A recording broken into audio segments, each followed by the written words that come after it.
بسم اللہ الرحمن الرحیم۔ حضرت خضر اور حضرت موسیٰ علیہ السلام کا حیران کن واقعہ۔ حضرت موسیٰ علیہ السلام علم کی تلاش میں حضرت خضر سے ملے۔ حضرت خضر نے کہا، میرے ساتھ رہنا آسان نہیں ہوگا۔ سفر شروع ہوا، کشتی میں سوراخ کر دیا۔ موسیٰ علیہ السلام نے کہا، یہ کیا کیا؟ ایک بچے کو قتل کیا۔ موسیٰ نے کہا، یہ کیسا عمل ہے؟ ایک گاؤں کی دیوار سیدھی کر دی، حالانکہ گاؤں والوں نے کھانا بھی نہ دیا۔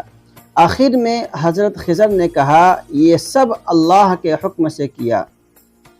کشتی غریبوں کی تھی، سوراخ اس لیے کیا کہ بادشاہ نہ چھینے۔ بچہ بڑا ہو کر والدین کو کافر بناتا، اس لیے اللہ نے بہتر عطا کرنے کا وعدہ کیا۔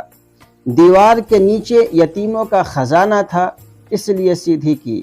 اس واقعے کا سبق: ہر چیز کا ایک راز ہوتا ہے، اللہ کی حکمت انسان کی نظر سے بالا تر ہے۔ دوستو، اگر اس طریقے کا ایمان افروز واقعات آپ سننا چاہتے ہیں تو ہمارے اس چینل کو ضرور سبسکرائب کریں۔ جزاکم اللہ خیراً و احسن الجزاء۔ السلام علیکم ورحمۃ اللہ وبرکاتہ۔